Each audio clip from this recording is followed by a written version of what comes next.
조간 브리핑.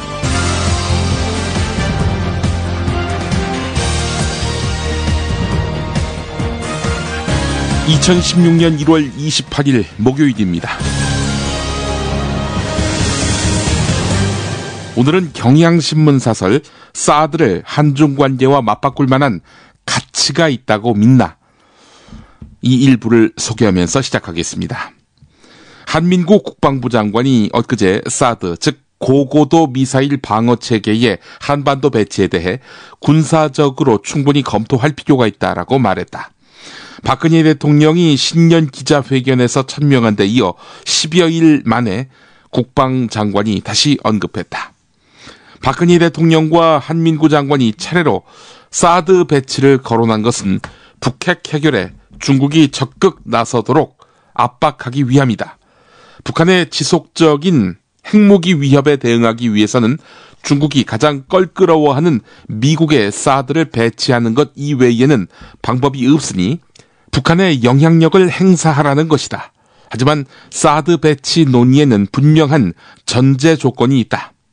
정부가 사드 배치를 언급하려면 중국과의 관계를 명확히 해두어야 하는 것이다. 사드가 한국에 배치되면 중국의 동북지역이 미국의 미사일 감시 공격망 안에 들어가게 된다. 중국 관영 매체 환구시보가 어제 사설에서 사드 배치는 중국의 안전 이익을 위험에 빠뜨린다. 서울이 정말로 그렇게 한다면 한중 간의 신뢰가 엄중한 손상을 입게 될 것이라고 한 것이 이를 반영한다. 환구시보는 더불어 사드 배치로 인해서 발생하는 대가를 치를 준비를 해야 한다라고까지 했다. 사드 배치가 진정 북핵에 대비하기 위한 것이라 해도 문제가 있다. 사드는 이를 운용할 미군 수뇌부조차 성능을 믿지 못하는 무기다. 한국에 실제로 위협이 되는 것은 북한의 단거리 미사일인데 사드로 대응하겠다는 것은 여론을 호도하는 일이다. 한 개 포대당 2조에서 3조 원이 들어서 비용 부담도 엄청나다.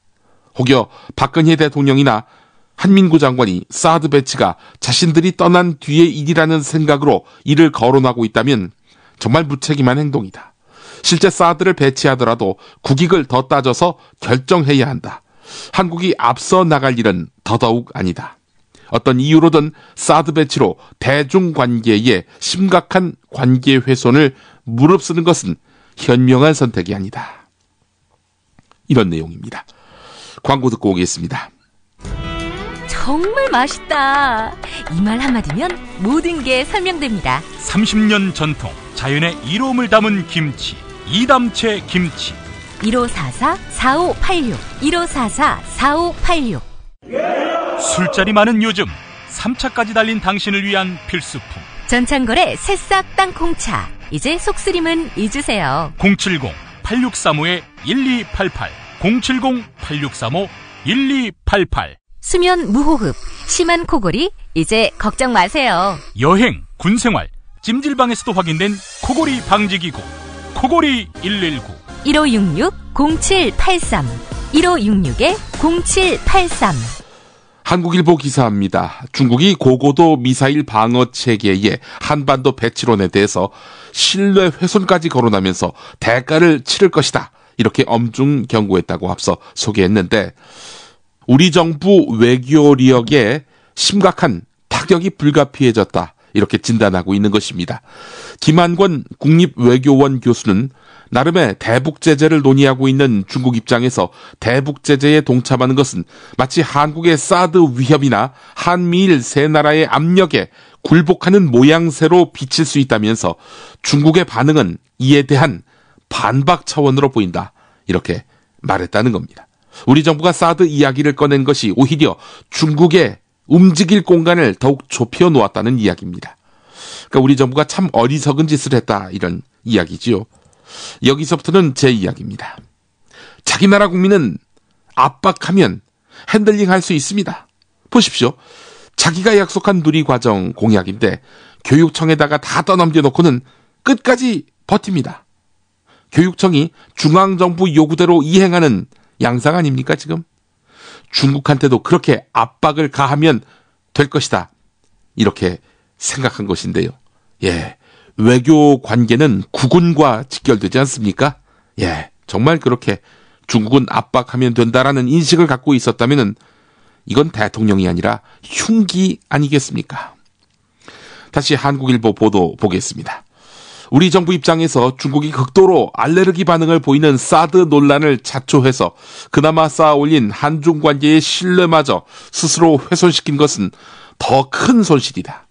정부가 나서서 중재자 역할을 해도 모자랄 판에 한반도 내에 미국과 중국의 갈등을 부추기는 단초를 제공해서 북핵 제재 국면을 더욱 꼬이게 만들었다는 비판도 비등하다. 북핵 제재에 동참하지 않으면 사드 배치도 불가피하다는 뉘앙스를 풍겨서 사실상 사드가 북핵이 아닌 중국 견제용이라는 점을 내비친 꼴이기 때문이다. 김흥규 아주대 교수는 현 정부가 성과로 자랑하는 한중 관계가 북핵 실험 국면에서 모두 허물어졌다면서 박근혜 대통령의 사드 발언을 비롯해서 우리 외교 안보 당국의 정책과 발언들이 과연 프로 수준의 것인지 의심스럽다. 이렇게 말했다. 네, 기사에서 볼 수 있습니다. 이런 내용을요. 예, 프로가 아니라면 아마추어란 얘기죠. 경향신문 보겠습니다. 정부 방침대로 누리과정 예산을 전제 조건 없이 전액 편성한 교육청 5곳 중 4곳이 올해 학교 현장에 필요한 각종 사업을 추진하기 어렵게 됐습니다. 없는 살림을 짜내서 누리과정 예산을 땜질하다 보니까 벌어진 일이라는 것이죠. 경향신문이 유치원과 어린이집 누리과정 예산을 전액 편성하기로 한 5개 시도 교육청의 예산을 확인해 봤는데 한 곳을 제외한 4곳의 교육청에서 올해 교육환경 개선 사업비 등 2,850여 원의 필수 예산을 편성하지 못한 것으로 나타났다고 합니다. 교육청이 충분한 여력이 있으면서도 누리 예산을 편성하지 않고 있다면서 몰아붙이고 있는 이런 정부의 주장과는 어긋나는 모습이란 이야기입니다. 결국 정부에서 누리과정 예산에 대한 근본적인 해법이 마련되지 않으면은 교육청에서는 아랫돌을 빼서 윗돌을 괴는 상황이 반복될 수밖에 없을 것이고 초중고등학교의 교육의 질은 갈수록 저하될 수밖에 없다. 이런 이야기입니다. 중앙일보 단독 기사입니다. 이란발 특수를 기대하고 있던 국내 기업과 정부가 복병을 만났습니다. 얼마 전에 이란 경제 제재가 풀렸죠. 그런데 이란이 2010년 이후 국내 은행 계좌에 동결돼 있던 석유 수출 대금을 자기 나라로 가져가겠다. 이런 의향을 밝혔다고 합니다. 복수의 정부 관계자가 한 말이라고 합니다. 이 계좌는 2010년 우리은행과 기업은행에 개설된 이란 중앙은행의 원화 계좌인데 그동안 국내 기업의 이란 수출입 대금 정산에 쓰여왔습니다. 이란 중앙은행 명의의 원화 계좌와 3조에서 4조 원가량으로 추산되는 잔액은 현재 국내 기업이 이란과 안정적으로 교역을 하는데 꼭 필요한 수단인데요. 미국이 여전히 이란과의 달러 거래는 제한하고 있기 때문입니다. 이란 측은 계좌를 유지해달라는 우리 정부 요청에 묵묵부답입니다. 안 들어줘도 그만인 거죠. 네, 이미 김용민의 뉴스 매거진 정치 한 건에서 시간에서 소개를 해드렸는데요. 한겨레 단독 보도, 네, 일면에 이렇게 실렸네요. 국가공무원법 개정안의 공직 가치 조항에 인사혁신처의 원안과 달리 민주성, 다양성, 공익성 등이 삭제됐다는 것입니다. 그 대신 애국심을 넣었다는 것이죠. 황교안 국무총리 지시에 따른 것이다. 오늘 한겨레 기사의 핵심입니다. 황교안이 등장했습니다. 이 법안은 앞으로 행정고시 등 모든 공무원 시험에서 애국심을 핵심 평가 기준으로 활용할 법적 근거가 될 뿐 아니라 현직 공무원들한테도 승진, 보직 등 인사관리 통제 수단으로 악용될 우려가 커서 반발을 사고 있습니다.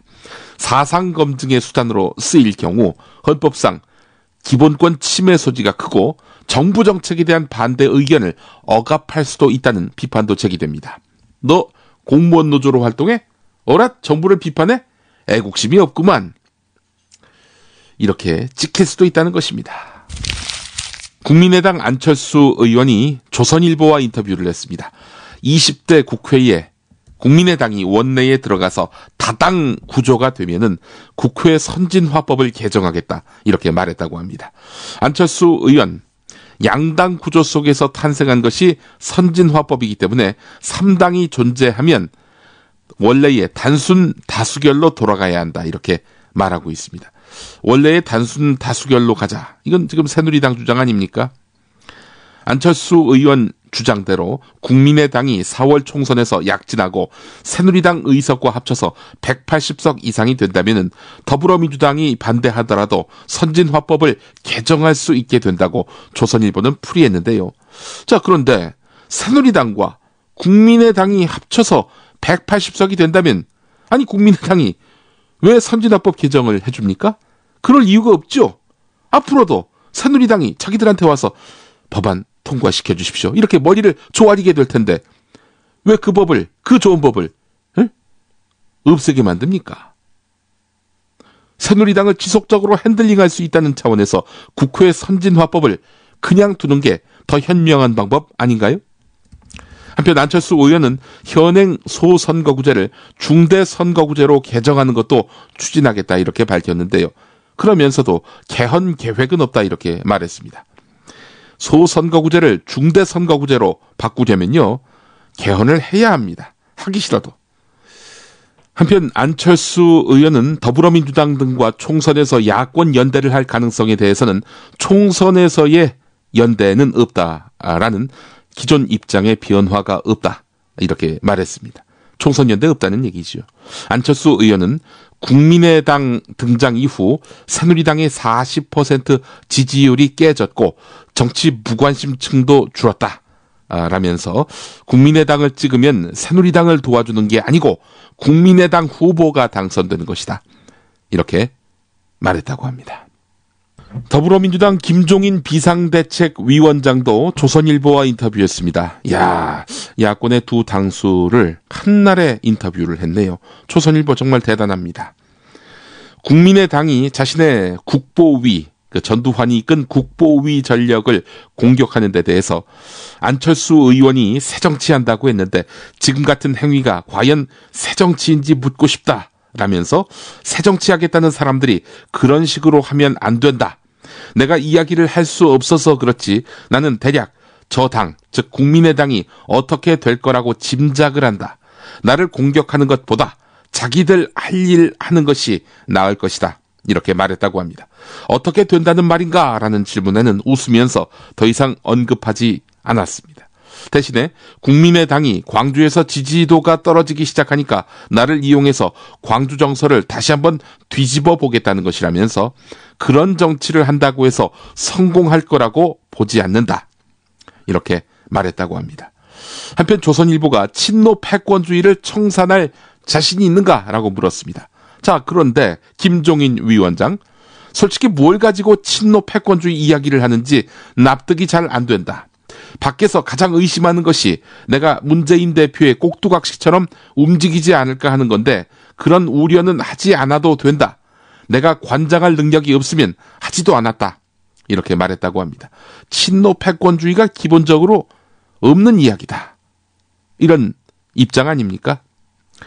조선일보 기자가 또 물었습니다. 선대위에 문재인 대표와 가까운 사람이 많지 않는가?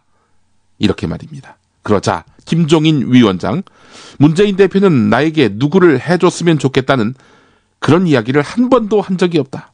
내가 직접 뽑았다. 그분들 하나하나가 친노고 비노고 그런 개념이 없는 사람들이다. 이렇게 말했다고 합니다. 친노가 있느니 없느니 뭐 이런 이야기 백날 해봐야 조선일보는 새겨듣지 않습니다. 그네들 기준으로는 친노가 있으니까요. 또 있어야 하니까요.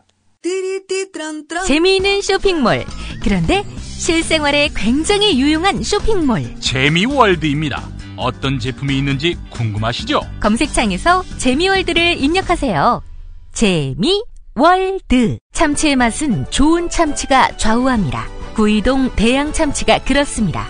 무한 리필에 더한 무한 감동. 직접 경험해보세요. 구이동 대양 참치 02-455-8087. 서울, 인천, 경기의 신축 빌라 빌라타임즈에서 알차게 전해드립니다. 튼실한 사진, 지도 정보에다 현장 답사 서비스, 허위 매물에는 100만 원 보상까지. 빌라타임즈를 검색하세요. 탄수화물 덩어리여서 싫다고요? 더 라이스 떡을 모르시나요? 비타민, 무기질까지 담뿍 담아 우리의 건강을 생각했습니다. 더 라이스. 더 라이스.net 02-2605-3644. 그런 조선일보가 전하는 새누리당 내부 소식.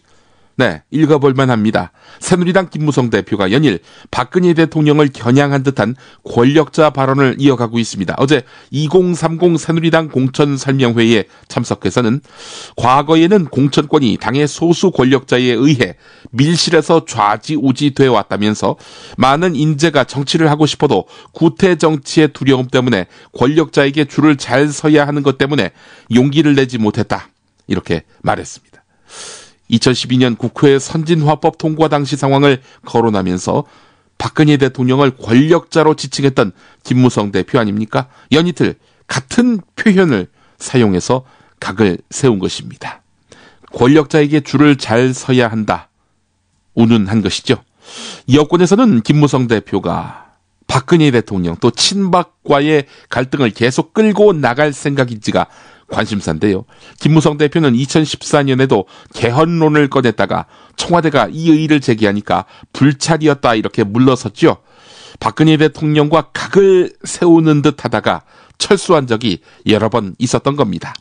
하지만 김무성 대표 주변에서는 이번에는 다를 것이다 이런 이야기가 나온다고 합니다. 이번에는 안 철수한다 이런 이야기라는 겁니다. 김무성 대표는 정치 생명을 걸고 상향식 공천을 추진하고 있는데요. 여기에 친박들이 제동을 거는 것이 현재 상황입니다. 이를 돌파하지 못할 경우 당내 리더십에 흠집이 나는 것은 물론이고 내년 대선에서도 정치적 입지가 크게 좁아질 수밖에 없다는 겁니다. 비박계 한 의원은 김무성 대표가 이처럼 강하게 나오는 것은 결국 상향식 공천 문제는 더 이상 건드리지 말라는 메시지를 친박에게 전하기 위한 것 아니겠느냐 이렇게 말했다고 하는데요. 예. 그런데 이런 김무성의 저항에 밀릴 것 같은 친박이 또 아니죠.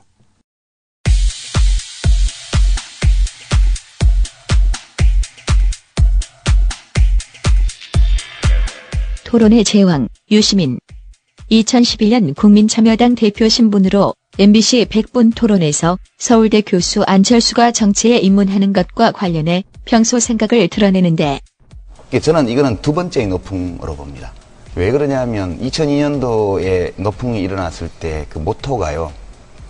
다들 잊어버리셨겠지만 원칙과 상식이 통하는 사회, 반칙과 특권이 없는 세상. 그게 모토였습니다. 그 단순한 표현 하나가 정말 많은 사람들의 마음을 움직였고 실제로 그 구호가 사람들의 마음을 움직인 것은 우리 사회가 원칙과 상식이 너무 안 통하고 반칙과 특권이 너무나 판친다는 판단이 있었기 때문에 민주당 내에서 아무런 기반도 없던 사람이 갑자기 떠서 후보가 되고 그다음에 뭐 천당과 지옥을 오가는 그런 그 격변 끝에 결국 대통령이 되지 않습니까? 네. 근데 그러면 대통령 하시는 동안 정말 그런 세상을 만들었으면 다시는 그런 바람이 없겠죠. 정치를 그만두고 최근 JTBC 뉴스룸에 나와서는 지금 더불어민주당과 새누리당 사이의 어느 지점에 있는 유권자들도 상당수가 이 선거제도와 정치 환경 속에서 자기를 진짜 대변하는 정당을 찾지 못하고 있었던 거예요. 예. 그래서 거대 양당이 충분히 대변해주고 있지 못하다고 느끼고 있는 유권자들에게 지금 어필해서 거기 안착하고 있는 과정으로 생각합니다. 여기까지가 그냥 객관적으로 제가 인식하는 거고요. 예. 다만 이것이 새 정치는 아닐 것이다. 그냥 우리가 익히 보던 현재의 선거제도와 정치적 환경 안에서 지금까지 존재하지 않았던 거대 양당 사이에 위치를 잡은 새로운 정당이 하나 생기는 거지 이걸로 인해서 우리 정치가 혁신이 된다든가 바뀐다든가 이럴 가능성은 거의 전무하다. 저는 그렇게 생각합니다. 다시 2011년 발언. 항상 인기 없는 대통령이 있을 때 그 다음 대통령은 현직 대통령의 여집합, 현직 대통령에 없는 것의 종합이 되는 경우가 많다는 거죠. 그러니까 이명박 대통령을 뽑을 때요. 뭐 전과 시비 있었고 BBK 논란이 있었고 온갖 게 다 있었습니다. 대개 이명박 대통령은 수단 방법을 가리지 않고 살았지만 어쨌든 성공한 사람, 저 성공한 사람이 우리를 성공으로 이끌어줄 거야. 이런 믿음이 이명박 대통령을 만들어낸 거죠. 지금은요. 겪어보니까 수단 방법을 안 가리고 성공한 사람은 우리를 구해주지 못한다. 그러나 성공한 사람에 대한 열망은 그대로 있어요. 그러면서 이제는 착하게 성공한 사람, 원칙과 상식을 지키면서 성공한 사람, 반칙하지 않는 사람, 그리고 성공했을 때도 특권을 요구하거나 특권을 누리지 않는 사람에 대한 요구가 생겨났다고 저는 봅니다. 그러니까 이 이명박 대통령 정부가 만든 일정한 문화적 흐름, 그 욕구 이런 것과 미처 실현되지 못했던 시민 참여의 욕구 이런 것들이 중첩되면서 왜 그럼 다른 사람이 아니고 하필 안철수 교수일까 하면 안철수 교수가 이명박 대통령이 아닌 모든 것의 합집합으로서 합당한 사람처럼 보이기 때문에 지금 그쪽으로 모아지고 있는 것이다. 저는 그렇게 보고, 이것은 단순히 뭐 안철수 교수가 실제 대선에 출마하냐 안 하냐를 넘어서서 우리 사회와 우리 정치가 얼마큼 반칙과 특권에 찌들어 있고 원칙과 상식이 무시되고 있는가를 국민들이 알고 있기 때문에 생기는 현상입니다. 안철수의 정치는 그다지 전망이 없다. 그리고 새 정치일 수 없다는 말. 현실이 되는가? 그래서 갓 시민이 되는 건가? 천정배 의원에 이어 박주선 의원과도 손잡은 안철수 의원. 국민의당 의석수는 17석으로 늘어 교섭단체 구성에 한 발 가까워졌는데 그만큼 새 정치와는 멀어졌다는 지적입니다.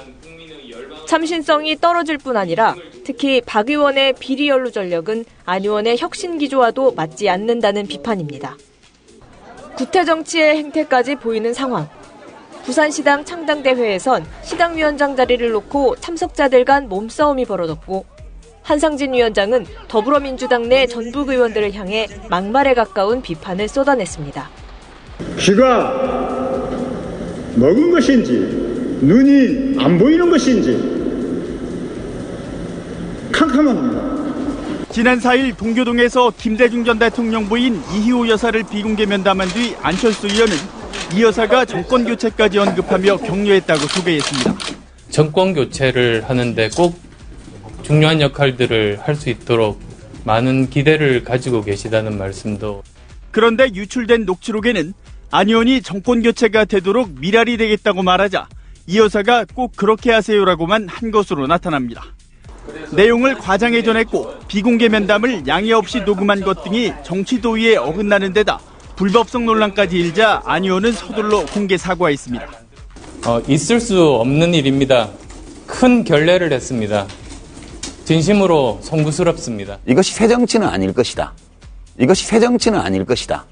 이것이 새 정치는 아닐 것이다.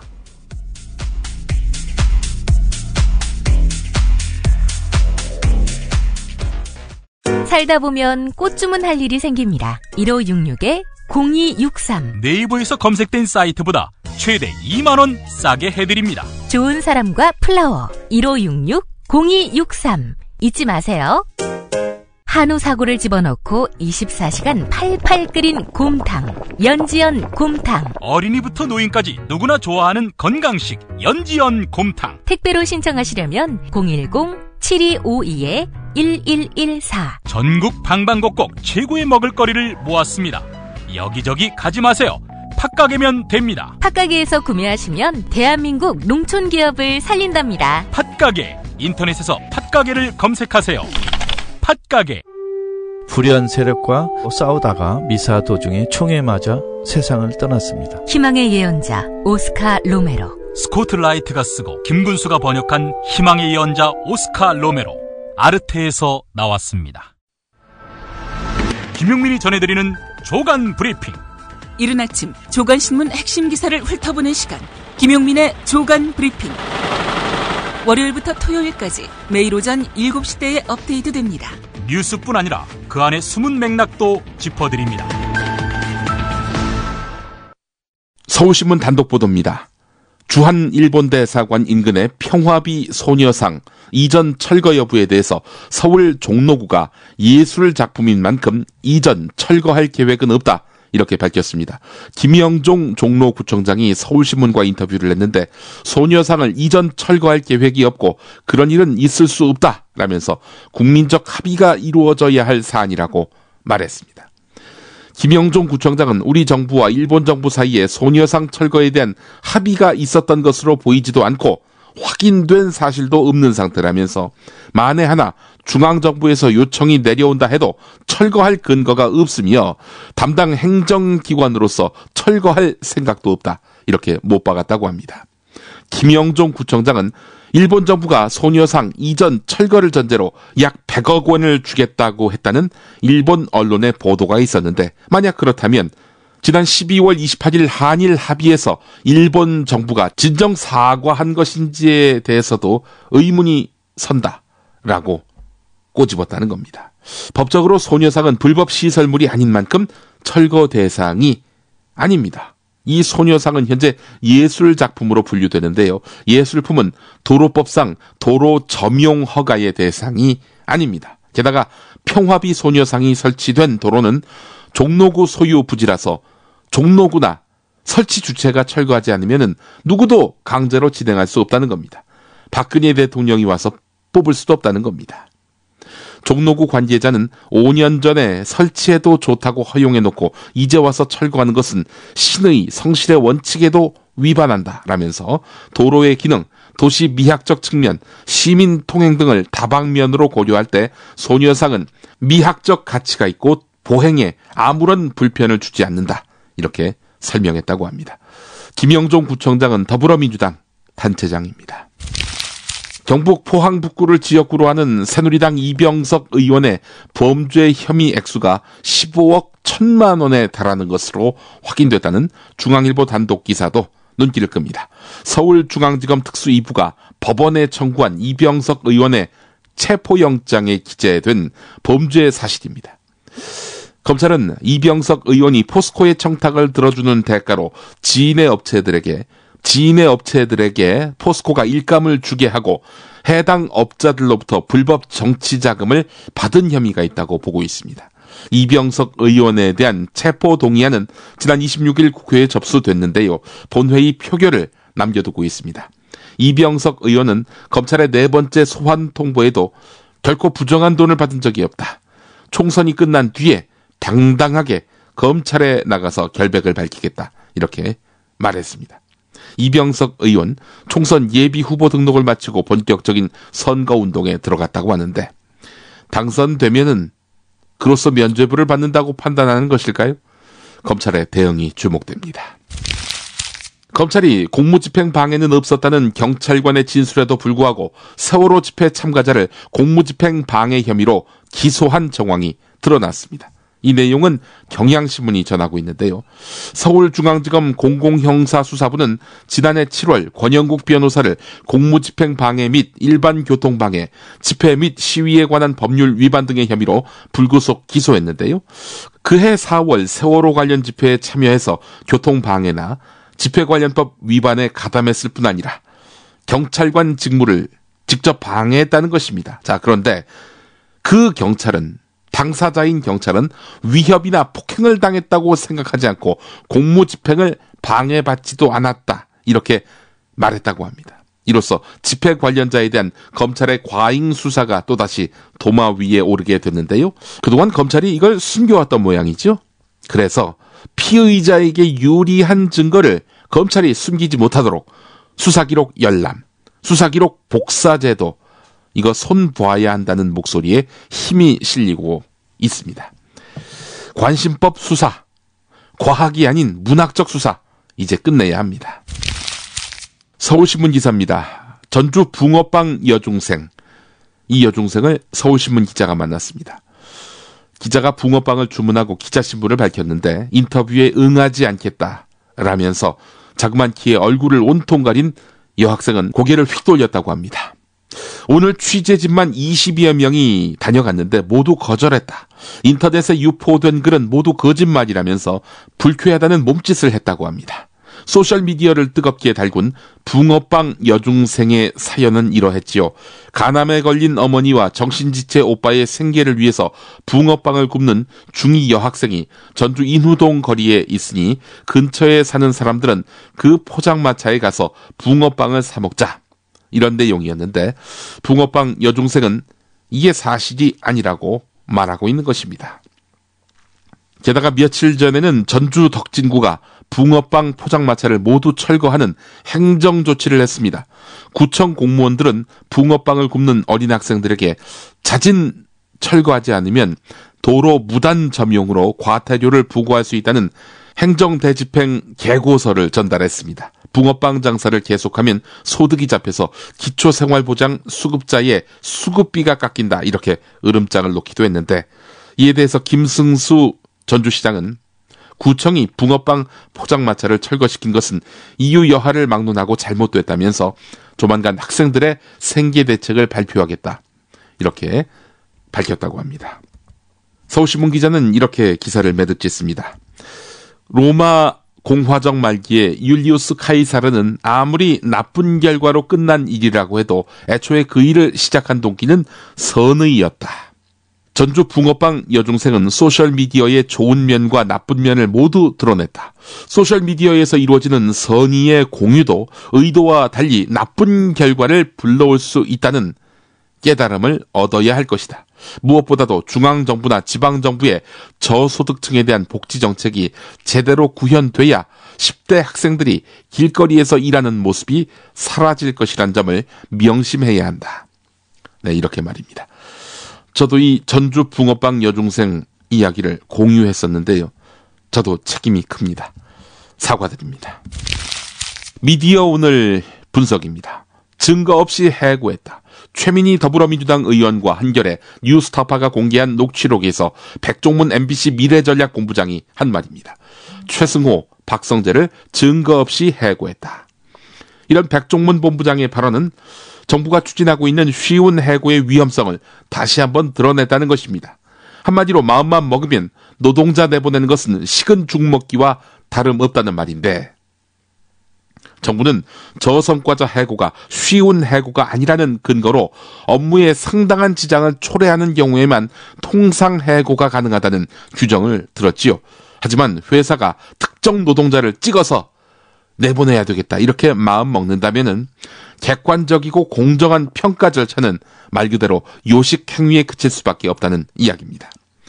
고용노동부 역량평가 기준 매뉴얼을 보더라도 기획력과 전문성을 바탕으로 추진할 능력이 있는가, 문제를 발견하고 이를 해결하기 위해서 자기 개발하려는 자세와 의지가 있는가, 이런 식으로 업무 성과 평가 항목이 매우 주관적인 것으로 구성되어 있습니다. 민주노총은 이에 대해서 사용자가 의도적으로 근로자들에게 하위에 낮은 점수로 인사고과를 부여하면서 저성과자로 만든다 할지라도 그 부당성을 입증하는 것이 사실상 불가능하다, 이렇게 지적했습니다. 오히려 이런 지침들은 특정 노동자를 찍어내려는 회사에다가 정당성을 부여해 줄 수 있다는 겁니다. 이제는 증거 없이 해고했다, 뭐 이런 말을 할 것도 없이 특정 노동자를 저성과자로 만들 수 있는 각종 수치들을 개발해서 해고할 증거, 해고할 논리를 축적해낼 수 있다는 겁니다. 이제는 그를 만날 때입니다. 정선태. 루쉰 레비스트로스, 소세키, 백석을 21세기 한 공간에 불러 모으는 정선태만의 통찰력. 직접 느껴보실 수 있습니다. 가르강티아 팡타그리엘 라블레 소설, 그걸 읽으면서 혁명은 즐겁게 하는 것이다. 유머와 혁명. 너무 진중하고 진지해요. 그러지 말자. 이게 원한으로 싸우면 우리가 원한에 휩싸이게 된다.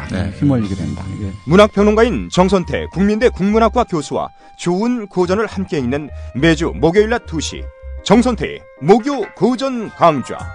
지식 라디오에서 단독 생중계합니다. 이 삶과 결합되지 않는 인문학적 상상력이라는 것은 내가 보기에는 이제는 거의 박제화된 것 같아요. 또는 박제화하려는 시도이거나. 정선태의 목요 고전 강좌. 현장에서 직접 동참하기 원하는 분은 서울 지하철 1호선과 7호선, 가산 디지털 단지역 8번 출구와 연결된 우림 라이온스밸리 A동 810호.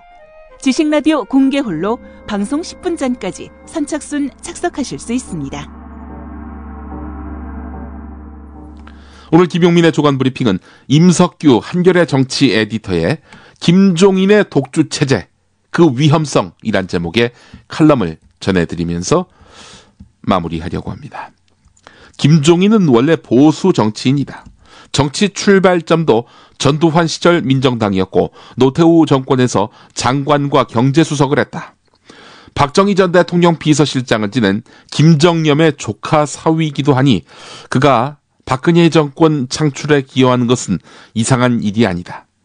과거 이력을 들어서 그의 더불어민주당 합류를 비판하기도 하는데 문재인이 그를 영입한 건 잘한 일이라고 본다. 외연 확장에서도 경제민주화 상징성 측면에서도 야권의 보탬이 될 것이다. 안철수는 노무현 대통령께서 살아계셨다면 절대 동의하지 않을 것이라고 했지만 사실 노무현도 대통령이 되기 전에는 김종인에게 공을 들였다. 양주를 들고 찾아갈 정도였다. 김종인은 박근혜 정치의 허구성을 드러내는 인물이기도 하니 야권이 굳이 비토할 이유는 없어 보인다. 걸리는 것은 포지션이다. 영입된 지 2주 만에 일약 제1야당 총수로 등극했다. 선대위원장에 이어서 당무를 총괄하는 비대위원장까지 겸하게 됐다. 비대위 구성도 전적으로 그의 작품이라고 한다.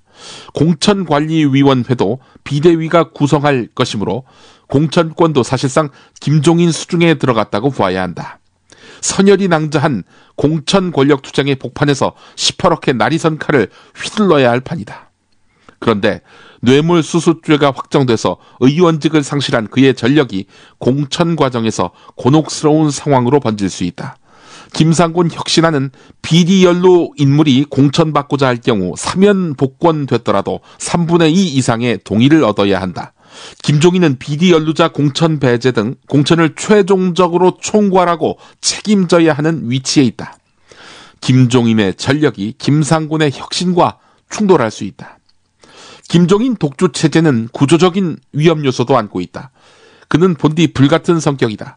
박근혜 캠프에서도 몇 차례 짐을 싸며 사퇴 배수진을 치고 요구를 관철했다. 박근혜 대통령도 그가 캠프에 있는 동안에는 어쩌지 못했다.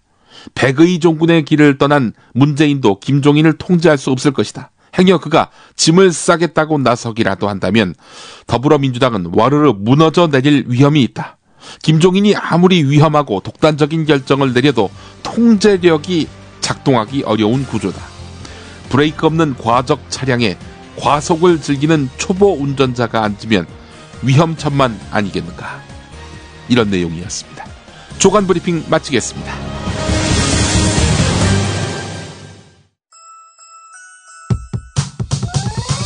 이번 방송 괜찮았나요?